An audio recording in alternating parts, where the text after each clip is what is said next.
সম্মানিত দর্শক শ্রোতা, পরম সৃষ্টিকর্তা যিনি অসীম দয়ালু, শুরু করছি তার নামে। আজকের বিষয় হলো বাংলাদেশ আওয়ামী লীগের চেয়েও ব্যর্থ শাসক বিএনপি। এমনটাই ভাষা, আচরণ এবং চাঞ্চল্যে প্রমাণিত। সে বিষয়ে সংক্ষেপে আলোচনা করব।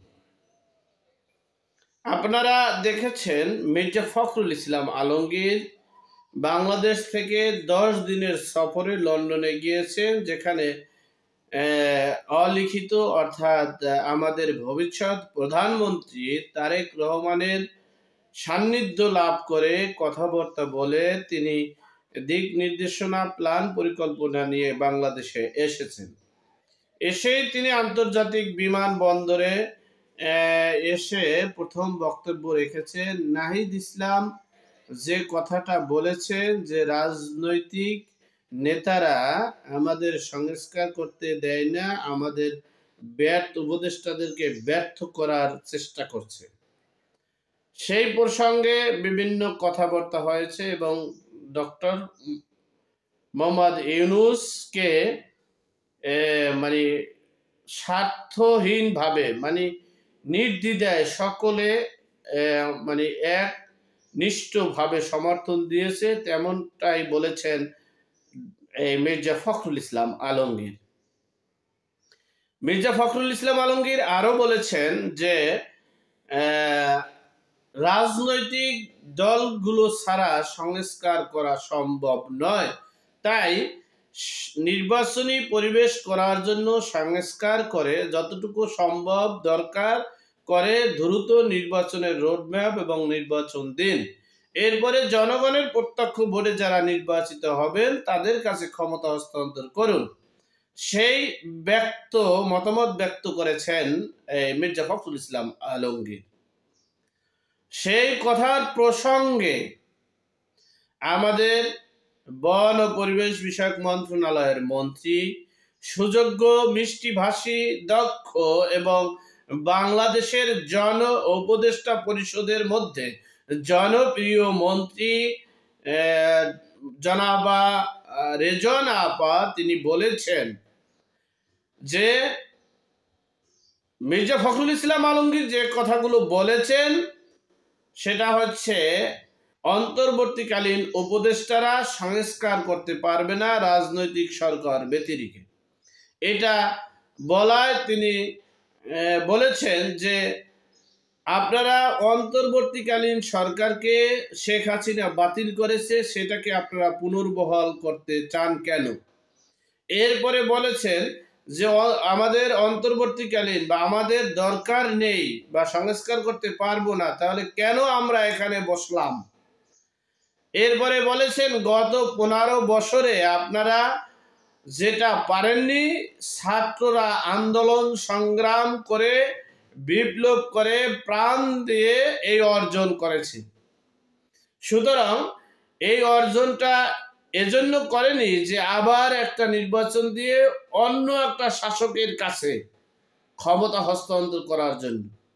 তারা যদি পরিবর্তন করতে পারত, তারা যদি জনগণের আকাঙ্ক্ষা পূরণ করার জন্য কাজ করতে পারত, তাহলে গত 53 বছরে তারা কেন পারেনি?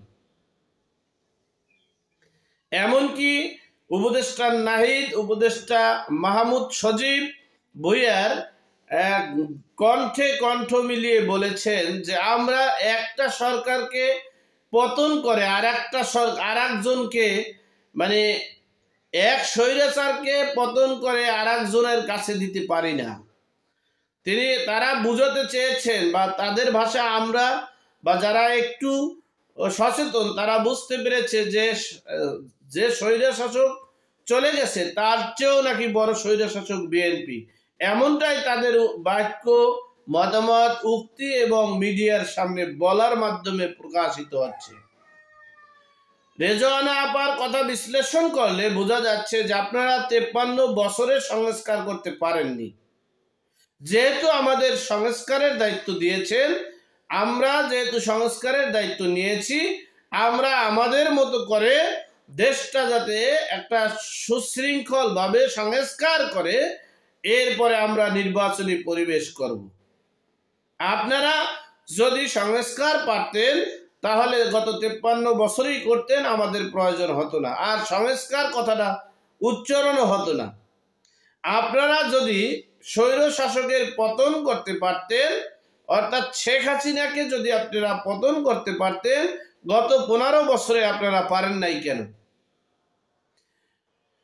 সুতরাং যে ছাত্র জনতার আন্দোলনে, ছাত্র জনতার বিপ্লবে যে বিজয় হয়েছে, সে বিজয়কে রক্ষা করার জন্য ছাত্ররাই দেশনাব এবং ছাত্রদের উদ্দেশ্য, পারপাস, লক্ষ্য পূরণ করতে হবে। এরপরে হচ্ছে নির্বাচন। সুতরাং এখন মূল বিষয়টা হচ্ছে বাংলাদেশে নির্বাচন হলো পরের বিষয়, আগে হবে সংস্কার, এরপরে হবে যে আওয়ামী লীগ স্বৈর শাসক, তার চেয়েও বড় স্বৈর শাসক হচ্ছে বিএনপি। সেটা কিন্তু আকার ইঙ্গিতে বোঝা যাচ্ছে। তো সেই স্বৈর শাসকের হাতে এই আসিফ নজরুল, মাহমুদ, এই সজীব ভুইয়া এবং নাহিদ ইসলাম সহ সকলে সেটা চাচ্ছে না। তবে আমাদের আলোচিত মুখ, আমাদের বিশিষ্ট গুণীজন এবং আইন মন্ত্রণালয়ের মন্ত্রী সাহেব কিন্তু ইদানিং চুপচাপে আছেন, বেশি আলোচনা করছেন না। কারণ হচ্ছে তিনি বলেছেন, আমি ওই চেয়ারটা থাকলে আমি অনেক কিছু উন্নয়ন, ডেভেলপ, সংস্কার করতে পারবো। তিনি সেই কাজগুলোই মনোযোগ সহকারে করতে আছেন। যাই হোক, আল্লাহ আমাদের সকলের কে সঠিক বোঝার তৌফিক দান করুক। আল্লাহ আমাদের সকলকে হেদায়েত নসিব করুক। আমিন। আসসালামু আলাইকুম। ভালো